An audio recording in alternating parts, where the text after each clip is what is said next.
NTN24 debate la noticia, las dos noticias con las que abríamos este informativo. A las 6:12 de la tarde en Madrid, España, hacemos contacto directo con Julio Rodríguez Bueno. Él es el presidente de la organización Paz Ahora, es experto además en Medio Oriente. Dos importantes noticias para debatir con él: la salida de la OTAN de Libia y la entrada como Estado de pleno derecho de Palestina en la UNESCO. Señor Rodríguez, buenas tardes para usted. Muchas gracias por estar aquí con nosotros en NTN24. Y comenzamos por el primer tema. La OTAN abandona a Libia hoy a las 12 de la noche. Quería preguntarle, ¿abandona Libia cuando el Consejo Nacional de Transición le pedía a la OTAN que aguantara un poquito más? ¿Cómo va a hacer el Consejo Nacional de Transición para lidiar con unas elecciones democráticas en Libia, para que haya partidos políticos en Libia, para acabar también con apaciguar todas las luchas internas que hay en ese país? ¿Cómo lo ve usted? Pues muy buenas tardes desde Madrid. Difícil. Yo creo que la muestra de que es difícil es que el Consejo Nacional de Transición está pidiendo a la OTAN que no se retire.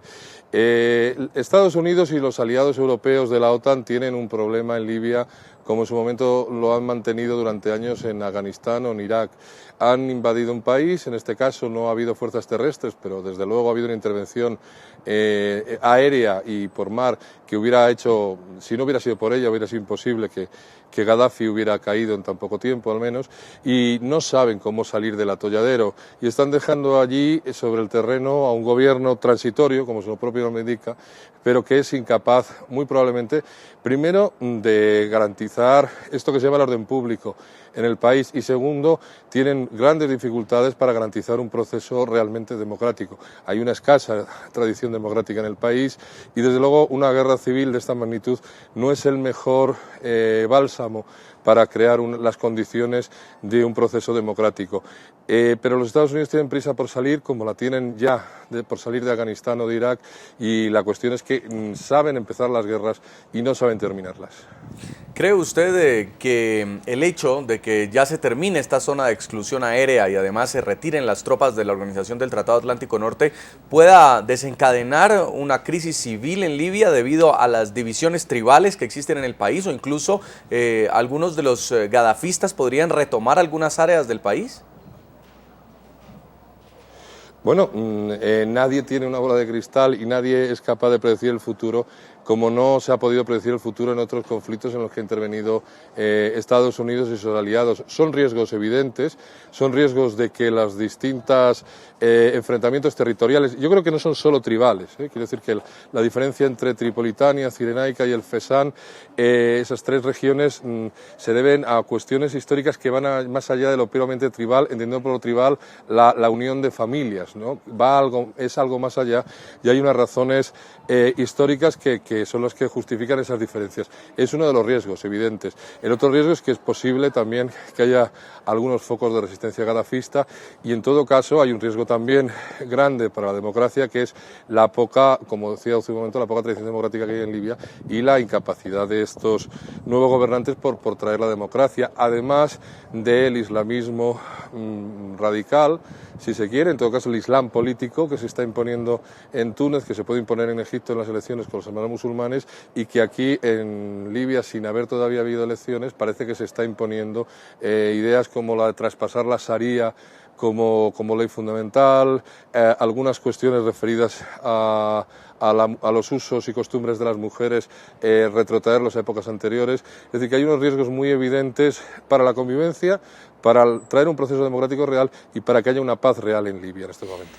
Quería preguntarle, le hemos escuchado a Anders Fogh Rasmussen, el secretario general de la OTAN, repetir varias veces que esta ha sido una de las misiones más importantes y mejor hechas por la OTAN y que se va a recordar a lo largo de la historia. Sin embargo, le escucho a usted decir que Estados Unidos, como siempre, y la OTAN sabe cómo comenzar las guerras, no sabe cómo terminarlas. ¿Cree usted entonces que la OTAN en este caso se está limpiando las manos y está dejando a su merced a Libia? Bueno, es evidente, yo creo que no tiene... Esto es una cosa que no tiene mucha discusión, pero además quiero añadir algo sobre estas declaraciones.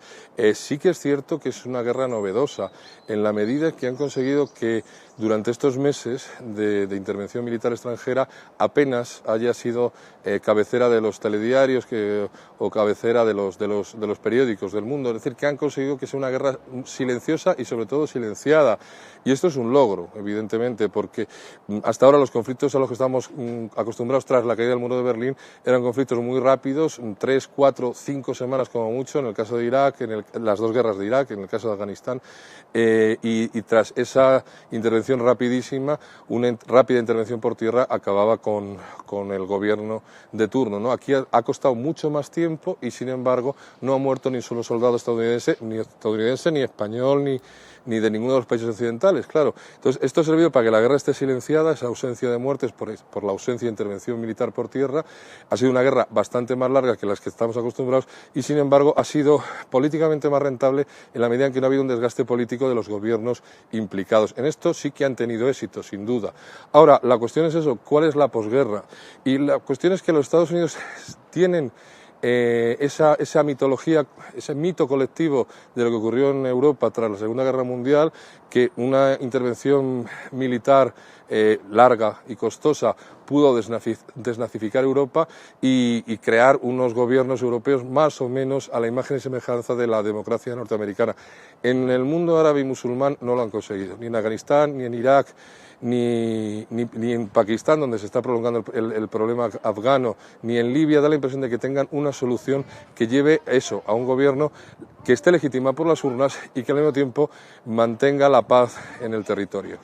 Otra de las cosas, señor Rodríguez Bueno, que dijo Anders Fogh Rasmussen es que no van a intervenir en Siria. ¿Cree usted que esta declaración responda a la dura advertencia que lanzó Bashar al-Assad en las últimas horas contra las potencias occidentales, cuando dice que si llegaran a intervenir en Siria también Afganistán podría explotar?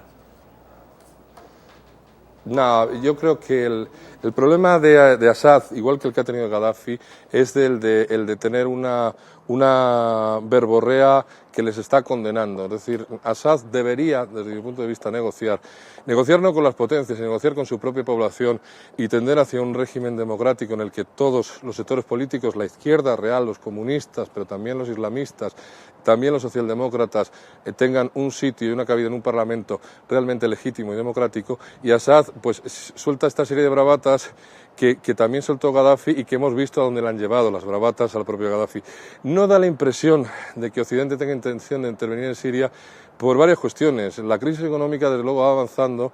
Hay cada vez menos posibilidades reales de hacer un gasto militar oneroso, como ha ocurrido en Libia o en otros conflictos. Y, por otro lado, pues hay que destacar que Siria no tiene las grandes reservas de hidrocarburos que tiene Libia. Es decir, que el interés económico de las empresas occidentales, norteamericanas, europeas, japonesas, incluso los chinos, que tienen grandes negocios en Libia, pues ninguno de ellos tiene grandes negocios en Siria ni posibilidades reales de tenerlo porque no hay esas reservas de hidrocarburos. Es decir, yo creo, en todo caso, que las bravatas de Assad no asustan, desde luego, a Estados Unidos en absoluto, y que la cuestión que hay en Siria es como en Yemen, como en Bahrein, como en Túnez, en Egipto. Hay una revuelta que está recorriendo el mundo árabe. Assad debería oír a su pueblo, pero sobre todo tender puentes hacia esa oposición en vez de sacar los tanques, que es lo que está haciendo. Podría decir que el sacar los tanques lo que le está le está abocando a la intervención occidental, pero creo que no va a ocurrir así, simplemente por eso, por la inexistencia de riquezas naturales que justifiquen una intervención occidental. Bueno, y ahora sí le queríamos cambiar el tema a otra de las noticias del día, y es que la UNESCO ha aceptado como miembro de Estado de derecho pleno a Palestina, lo cual ha creado ya también una gran controversia con Estados Unidos e Israel. Ambos países han dicho ya que va a haber consecuencias, e incluso hace apenas unos minutos la portavoz del Departamento de Estado ha dicho que le va a poner fin a la financiación que Estados Unidos le estaba dando a la UNESCO. Bueno, aquí hay que decir dos cosas, una gran alegría y otra una gran indignación. Alegría, aunque sea pequeña, la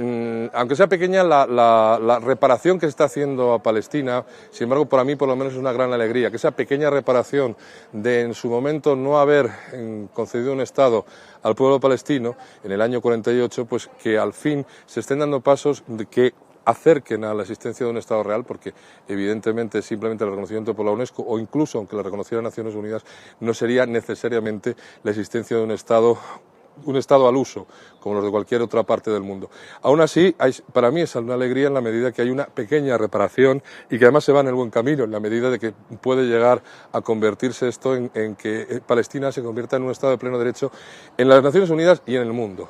Ahora, lo que es para mí una indignación, y yo creo que para cualquier persona amante de la paz, es que, independientemente de lo que digan la mayor parte de los gobiernos de la UNESCO o de Naciones Unidas, independientemente de lo que opinen la mayor parte de los estados del planeta Tierra, Israel siempre va a tener el apoyo de Estados Unidos, que tiene desde luego su fuerza militar, su fuerza política, desde luego, pero también esa fuerza económica que puede hacer ese chantaje de decir que la UNESCO va a dejar de tener los fondos de Estados Unidos y que eso puede significar el hundimiento económico de la UNESCO, cosa de que no me cabe la menor duda, porque evidentemente todos los países votan igual en la Asamblea de Naciones Unidas, en la Asamblea de los organismos derivados de Naciones Unidas, pero luego a la hora de mantener esos organismos no todo el mundo es igual, porque no todo el mundo aporta los mismos fondos. Ahora, que un solo gobierno, para sostener a otro solo gobierno, cuál es el de Israel, puede hacer ese chantaje, pues evidentemente dice muy poco de la calidad democrática, incluso humana, de respeto a lo que es la realidad nacional, los derechos humanos en Palestina. Dice muy poco de Israel, que yo creo que hay muy poco ya que decir acerca de este gobierno, pero dice muy poco también de otro gobierno al que tampoco hay mucho del que decir a estas alturas, pero que se va retratando cada vez más, que es el de Estados Unidos. Estados Unidos puede protestar y tiene legítimo derecho, pero lo que no tiene derecho es a chantajear a los gobiernos de cientos de países de la Tierra, ¿no? Y es que fueron 107 estados los que votaron a favor frente a 14 que lo hicieron en contra, de un total de 173 miembros. ¿Puede este ejemplo de la UNESCO irse multiplicando a las otras entidades de Naciones Unidas, o cree usted que esta es una advertencia con la cual Estados Unidos e Israel van a empezar a hacer lobby para que no llegue justamente al Consejo de Naciones Unidas? No, al revés, yo creo que es una advertencia bastante clara, es decir, que Israel, para Israel, que no está dispuesto a negociar, Israel que no, es evidente que no quiere la paz, porque no tiene intención de tender ningún puente hacia los palestinos, pues para ellos es básico, vital, el que Palestina no participe en los organismos multinacionales. Y en ese sentido, Israel está presionando a Estados Unidos y a bastantes gobiernos también europeos para que voten en contra sistemáticamente de la entrada de Palestina en cualquier organismo, y por último, claro, en Naciones Unidas. Y evidentemente, desde mi punto de vista, en mi modesta opinión, es bastante probable que este sea el primer aviso para que siga habiendo un chantaje a los demás organismos, es decir, que si Palestina termina entrando, no sé, en la UNICEF o en el Fondo Mundial de Alimentos o en la FAO, pues también haya ese chantaje no precisamente emocional, sino ese chantaje bien claro y bien económico, que es retirar los fondos estadounidenses y quizá de otros países occidentales de esos organismos de Naciones Unidas. Y señor Rodríguez Bueno, ya para terminar, quería preguntarle si dentro de esas negociaciones, de esos diálogos de paz entre Palestina e Israel, un camino muy largo de muchos años, ya en la Asamblea General de Naciones Unidas se había logrado, por lo menos varios países están involucrados, presidentes de diferentes países, para que se logre que ambos se sienten en una mesa de diálogo. Esto es una piedra en el zapato para llegar a ese día del diálogo. Israel ya ha advertido que esta entrada de Palestina en la UNESCO lo único que hace es alejarlos más.